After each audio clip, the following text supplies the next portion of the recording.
Hello, everyone. Welcome to the Folias Music Go series. I'm Carmen Maret. This is Andrew Bergeron. We're Folias Duo.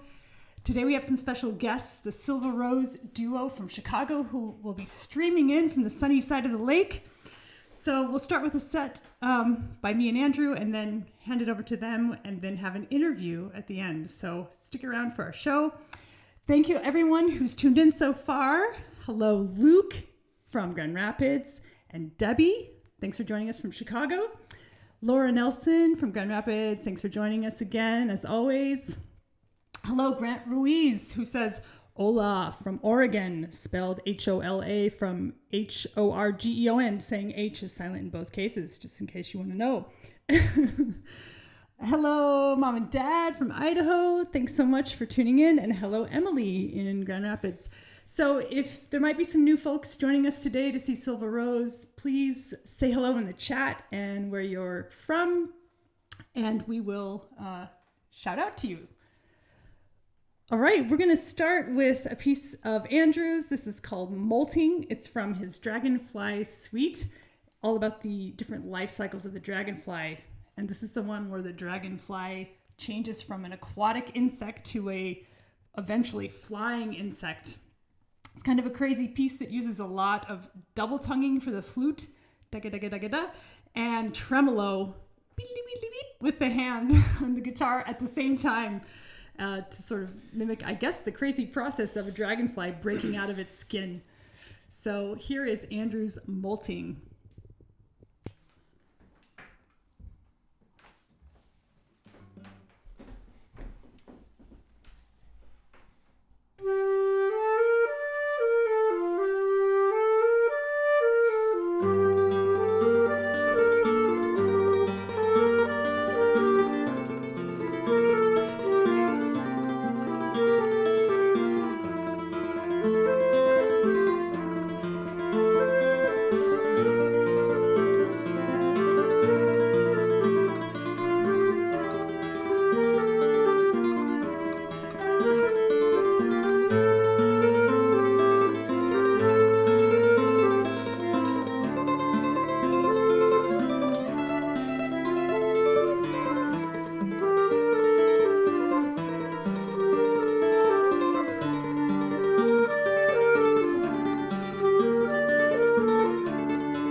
Wonderful. Thanks everybody for being here with us virtually. It's going to be a really nice collaborative show here. My name's Andrew Bergeron. This is my wife, Carmen Maret. We are in Grand Rapids, Michigan, on the cloudy side of the lake, and happy to be joined by Julie and Kim on the sunny side of the lake. Thanks everybody for being here and leaving comments. If you're new to the comments, just say hi so we can say hi back. And thanks everybody, Michael and Mitch and friends of the Folias Duo from the Burbs, and Carlton and Junko and Olivia. Thanks everybody for being here. Julie G. Oh, that's Junko. Julie, Got it. Yeah. Get everyone's names. Hello, Ron. Uncle Ron, wonderful. Okay, we're going to continue with a piece of Carmen's. This is a piece called Meadow Dream that she wrote. And we spent this 2 weeks in this cabin on this meadow where this owl came and visited us, and we had these magical special times. And she wrote this crazy magical piece that now we've learned to play. It's called Meadow Dream. Thanks, everybody.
All right, thank you so much, everybody. Thanks for joining us.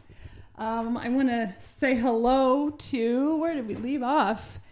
Eric from Lansing. And it looks like we have quite a few from Lansing. Olivia and Michael, our production assistant, who gets to just enjoy the concert today. Woohoo! From Lansing. That's Andy.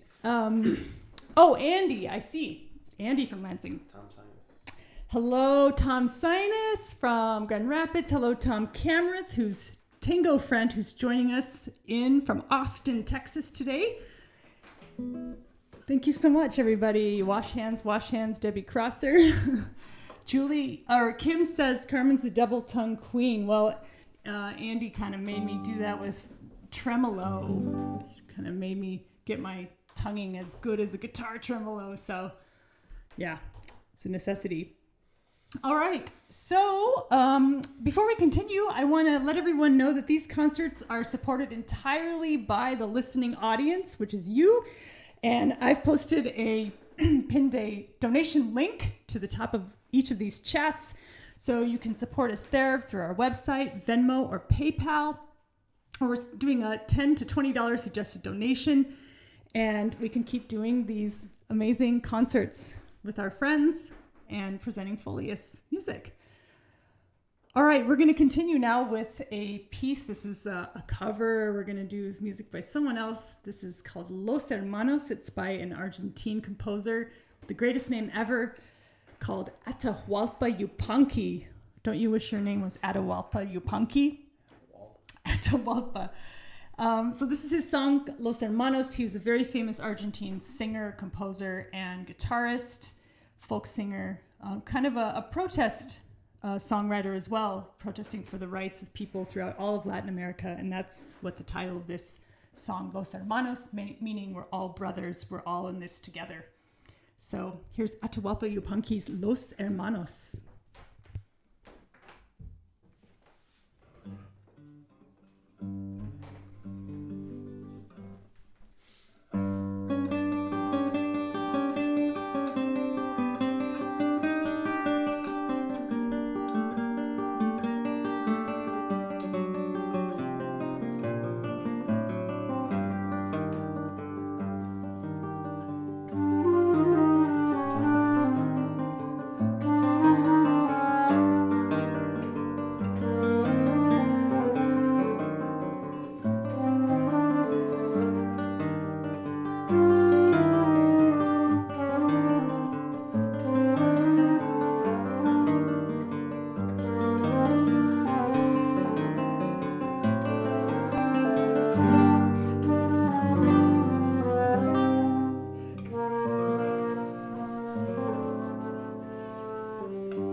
for the comments. Thank everybody for being here.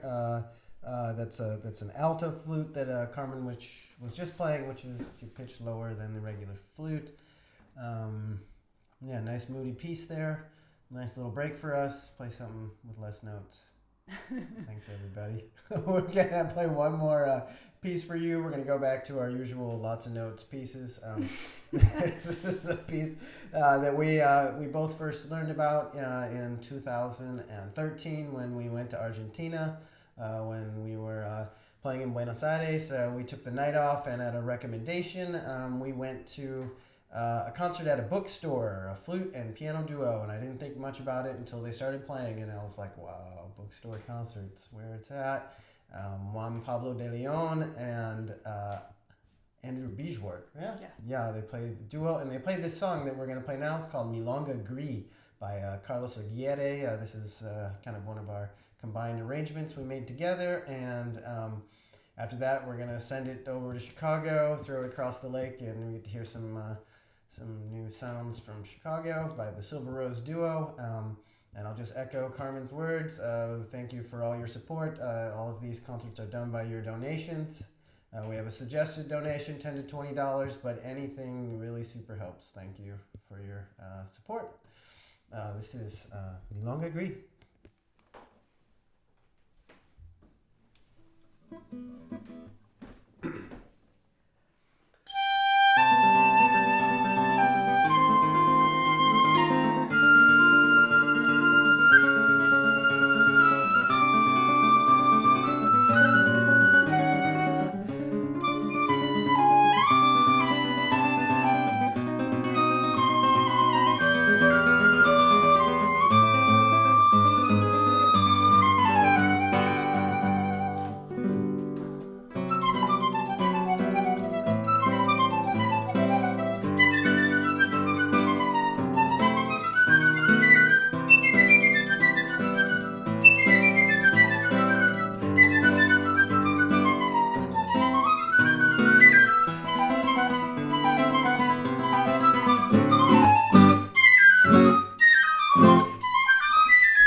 All right. Thank you so much, everybody. Thank you for listening. Thank you for your comments. Thank you for your donations and your continued support. We're going to turn it over now to Kim Fleuchaus on flute and Julie Goldberg on guitar, who are joining us, streaming in from Chicago. And this is the Silver Rose Duo. Hello, everyone, and welcome from windy Chicago. Actually, it was sunny a while ago, and now the wind's picked up. But anyway, we're really glad you could join us today. I'm Kim Fleuchaus. This is Julie Goldberg. And we are playing today. By the way, that was fantastic. That was fantastic. That was fantastic. Really enjoyed listening to that, and really excited to be on this series with you guys. I think this is our first tag team yes. flute and guitar. So So thanks for tagging us. Very, very happy to be on with you guys. You're amazing. We're doing just a couple pieces from our program called Home and Away today that we kind of put together during the pandemic. It was our little reminders. So it's supposed to be pieces that remind you of home, travel, distant places, and then the joy of returning back home. We're actually going to start with a little bit unusual, but we're going to start with a slow lullaby because we thought nothing really symbolizes home more than a mother singing to her child. So this is a lullaby that was written by a friend of mine, Jose Elizondo. Quite a while ago, he dedicated it to Laura and her son, Giancarlo, and it's called Canción de Cuna, which means lullaby in Spanish. Enjoy.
thank you very much, and thanks for joining us.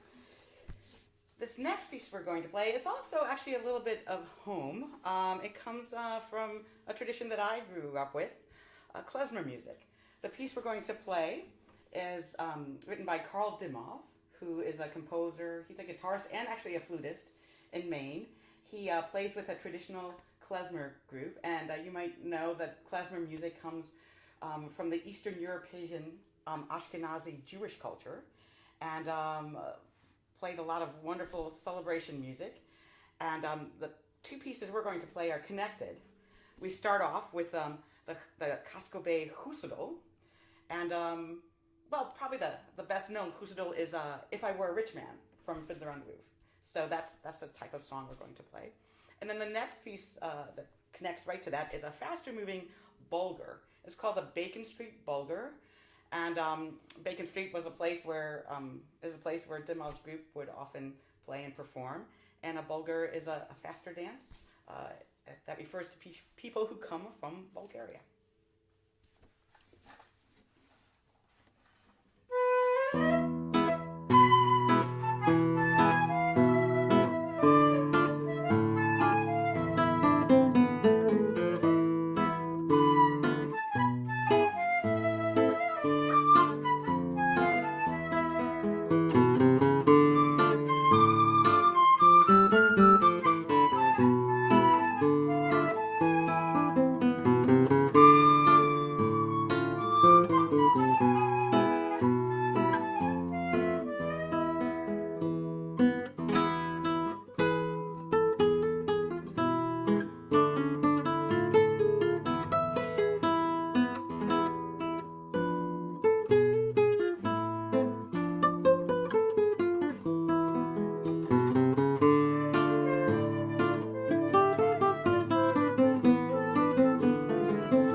going to play is written by a very dear friend of mine, Christopher Teves. The piece is called A Place Where We Belong. And during the pandemic, Chris, who now lives in Charleston, South Carolina, I knew Chris way back in the dark ages when we were in school in Cincinnati at the College Conservatory of Music. We became very close friends then and happily have kept in touch. And so we were talking over the pandemic and, moaning and, discussing, as we all did during that time. And Chris used some of his time to be creative, and he wrote us this lovely piece called A Place Where We Belong. A Place Where We Belong is exactly the title. And he wrote it to express a sense of joy and a sense of hopefulness. It's a piece that would make you feel like you feel when you're home, when you feel love and safety and belonging. So I hope you get some of that good feelings as we play A Place Where We Belong. Christopher Teves.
Well, I do have the pleasure of talking a lot.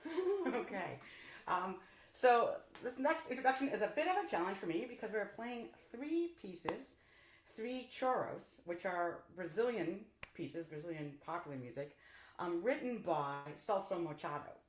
Now, each of these choros has a title that refers to a specific Brazilian candy, Brazilian sweet. Okay, so the first choro we're going to play is and please forgive my pronunciation. I'm working on my Portuguese, apparently. The first choro we're going to play is called Quebra-Queso. So Quebra-Queso refers to a jawbreaker. So somehow Machado thought that this piece that he wrote was a reference to the candy jawbreaker. I bet as a flutist you don't really do a lot of jawbreakers. The second choro, is a paçoca. A paçoca refers to a candy. It's of ground peanuts and sugar, and really finely ground peanuts and sugar, and salt, and it's all formed together. It's like halava. If you ever had halava, it's like that type of candy, except it's made with peanuts instead of pistachios. And then our last piece by Machado is called Pé de Moleque. So Pé de Moleque, which is a candy that's also made of peanuts, but now whole peanuts and molasses, kind of like a peanut brittle, except that you also add peanut oil, and so that makes it nice and soft and chewy. So 3 choros after 3 different Brazilian candies.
finish off our program, we have a quick piece that actually probably a lot of you have heard of, and I guess we're going to do our fresh take on it to fit with this Go series of fresh and new music.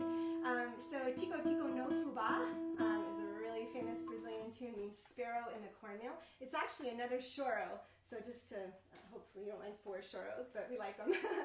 And this one was written by Zequinha Abreu. About 100 years ago, believe it or not, but it really took off in the 1940s when Ethel Smith made a recording of it on the Hammond organ, and it sold 2 million copies. And since then, it's been covered by Carmen Miranda, Tom and Jerry cartoons. It was the opening music of the 2016 Olympics, the Jerry Garcia Band, and actually I think the Grateful Dead used it as a tuning song, believe it or not. So the word choro actually means lament, which is always interesting to me because they're usually, so we think of them as fast, exciting pieces. But the idea of a choro is actually shrugging off misfortune with good humor and good tunes and fast tempos. And I thought, what a better way to kind of end our pandemic program than with something that shrugs off misfortune. So this is Tico-Tico no Fubá, our own arrangement by Zequinha Abreu.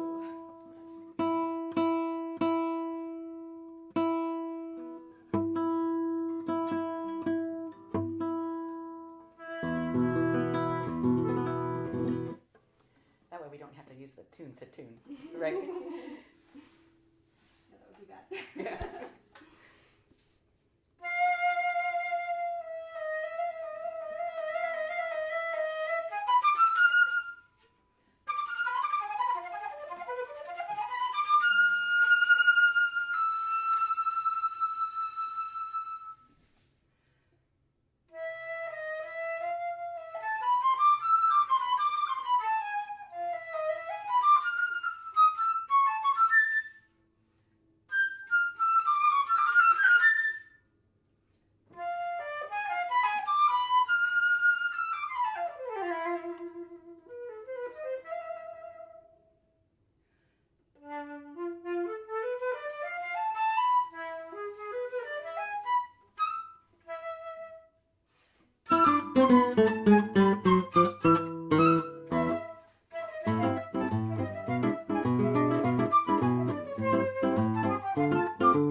everybody. We're going to hand it back over to Carmen and Andrew now, and we're going to chat a little bit.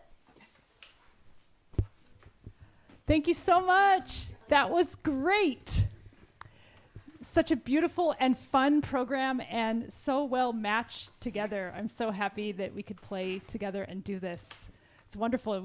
I think we've only done one other tag team flute and guitar duo on our Go series, so it's great. I think we have a trend now every year, flute and guitar tag team.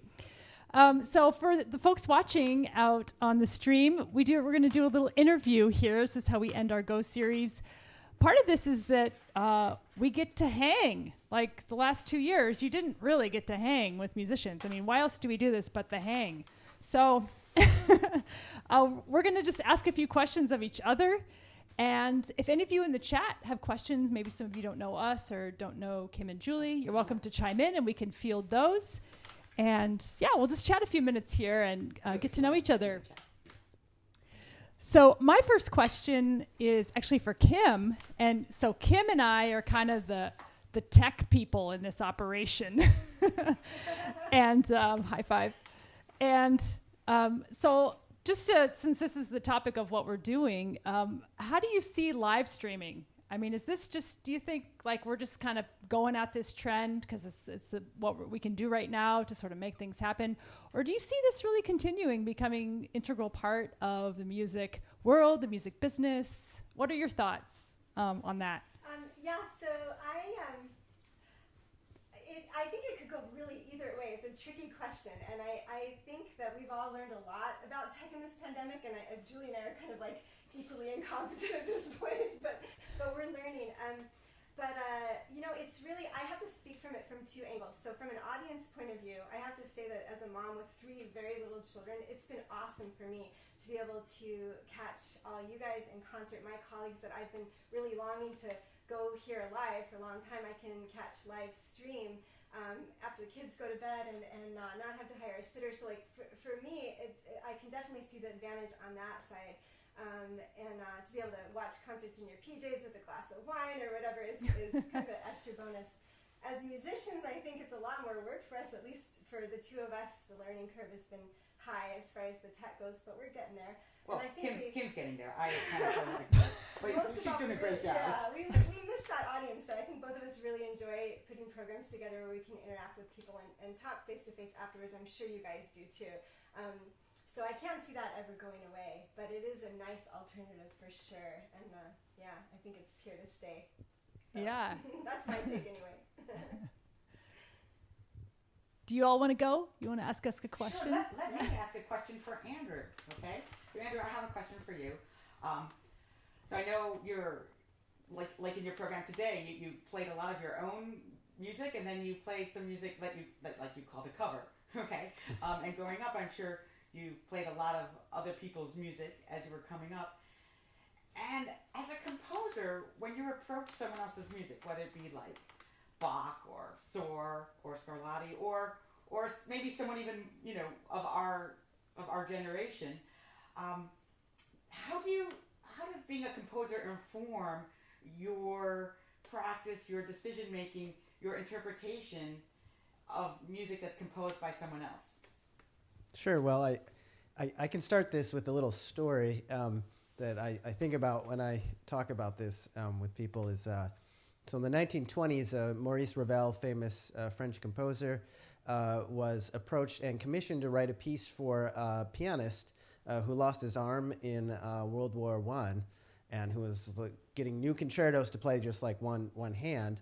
And Ravel wrote this great concerto for him. And after Ravel wrote it, Ravel signed a contract that said it was the pianist's piece for 6 years. Well, the pianist took it. He changed a bunch of the notes, and in the orchestra and in the piano, and Ravel's really mad about it. And there's these famous two quotes. The pianist says, well, performers are not slaves, to the composer. And Ravel was like, performers are the slaves. And I think it's just like so funny, But there's this kind of balance back and forth. I mean, I end up doing that to myself, like all the time. Like I write this thing and I think like, oh yeah, I can play this. I got this. And then you start trying to play it. It's like, can't play this. But I guess in general as a performer, I just like trust I figure the composer, knew what they were doing. And if I really don't like it, I should just write my own. Or maybe I just think I'm not good enough yet. I'm still working on this, man. So I guess that's my answer. Yeah. Oh, you want to ask a question? Oh, I get to ask a question? Okay, so my question for Julie, or Kim can go on this one too. So you two are playing as a duet. But you also play, like Julie, I know, plays in the Avanti guitar trio, also plays solo guitar. Like, how is it different playing guitar in these different settings? And do you have a preference? Do you like, is it like, as a soloist, you're more free to interpret things, but then when you got to play with somebody else, like, how do you feel about this? Well, that's a good question. So, originally I played just all solo music, and I just really pursued solo and did solo concerts, and that's a really interesting feeling. It's so intimate. I mean, you have all the control. It's you and the composer. It's a relationship between you and the composer, and then the audience. And I started thinking more and more about the relationships you make with the music and the composer, and then the relationship you make with the audience. And I became more and more interested in then making relationships with other performers, because the give and take is so wonderful. And I mean, I'm not just talking in performance, because there's a lot of give and take in performance, and that's just fantastic. But also in rehearsals. I mean, I learn a lot from the other players. I've learned so much from Kim. You learn not only about music, you learn about yourself. You learn about interpersonal collaborations. I absolutely love playing guitar music. I love playing with the Avanti guitar trio because, flutists, please don't listen, but guitar is my favorite instrument. And so it's great to play with other guitarists. Shocking. But what's wonderful about playing with Kim is that she's totally open to and helps me find music that's equal. Okay, so that the flute sure has all the lovely soaring lines, but the guitar is not just boom chick, boom chick. So I'm so excited about the repertoire we play, and the music that we're investigating and working on is very even. Even the Tico-Tico, I mean, we spent some time, what is the guitar going to do? And hopefully I'm not just going boom, boom, root 5 the whole time. And so I appreciate all that we're doing, and I can't say one is better than the other, because playing solo and playing in ensemble is just phenomenal, just different. Great, thank you. So I have a bunch of questions for Carmen, if I can ask you a couple. You guys have known each other for a long time, but I'm actually new to you guys, and I'm reading your bio, and I'm finding out we have so much in common. So I'm married to a guitarist too. My husband is a jazz guitarist, but he doesn't play professionally. But I'm amazed at you guys' relationship. But also I wanted to ask, we both have masters in ethnomusicology, which I thought was also very interesting, and here we are. But I'm curious, like how you came to be interested in that field, and how your study of that field influences your choice of repertoire and how you approach music that you play. I know you do a lot of work with pieces from other cultures as well and other instruments. So I just want to let you talk a little bit about that. Yeah, so it's my flute teacher's fault in undergrad at University of Missouri, Kansas City, Mary Poses. She came to studio class my senior year, and said, there's this tango teacher from Berlin. She's amazing. Brigitte Winkler was her name. She was teaching the close embrace, like the authentic Argentine tango dancing style. And I was like, woo, I'm there. So I went and I was immediately hooked. I started going to the Milongas in Kansas City. They had a very active scene. They had a tango band called Tango Lorca. And they kind of noticed me right away. Ooh, a musician that also dances. So I started playing with them. Long story short, I moved to Michigan, was looking for people to play with. And it was kind of hard because I had some charts, but couldn't really find him. That's actually how Andrew and I met. So that's where one of the tie-ins is. He came over, and I was looking for a guitarist or a bass player or something I could play with, someone I could play with. And Andrew came over, and I was like, here's my tango charts. And he's like, well, here's my compositions. And it was kind of an immediate exchange. And that's how we started. That was 2001. No. 2002. So it'll be 20 years next fall that we started that. And so I was working on my master's in flute at Michigan State and did that. And then we kept doing tango music. We started playing more for milongas and writing our own stuff. And so I thought, I can study this. So I did another master's in ethnomusicology, and it was to study tango music. Cool. And you were also wondering about what it's like working with your spouse. Yes. Which is related to this kind of how we all started. I feel like the sort of music chose us. It wasn't like, we tried to make it work out. It's sort of like, this is what we got. And maybe that's a tango thing, it's kind of a partnership right away. I said, okay, you're going to be my dance partner. And we started teaching lessons and playing the music after. So we've always been kind of this crazy mix of things. And I think one of the beautiful things about what we do together is it's kind of like endless creative outlets. Like, we're never going to get bored. It's going to be really hard to get bored. If anything, we have to worry about burnout because there's so many exciting avenues we can go down. And I think some of the challenges are that took us a long time to figure out how to communicate. Because you assume that if you're like that connected, you could read each other's minds. Like, everyone assumes that. Or if they might even assume you play in this group, you played a long time, you just know. But no, you don't. You never know, actually. You always have to constantly explain where you're at so that you can communicate, because people have different needs and thoughts about things all the time, and they change. I also think the most recent one is the accepting of ideas, that being both composers, I've learned, especially me, I get very excited about a piece. And now I've learned that just because we're married and he's my spouse doesn't mean he's going to like it. He's not going to like my ideas. And that takes a long time to sort of, for me to realize, maybe you don't care so much, but I don't know. Do you care? He doesn't know. I just sprung that on him. So that was a long answer. I just need more questions, but I know. Did you have a specific focus with the ethnomusicology? Yeah, my concentration was Middle Eastern music. So I play the Egyptian nai. And, was just getting into that at the time, so I didn't know much when I wrote my thesis, but I've learned a lot since then, so. Yeah, do you ever do those as a duo? Any of that? We haven't yet. We've been actually trying to, we've been kind of trying to get in conversations with a composer that we really like about maybe getting something written for the two of us. There's a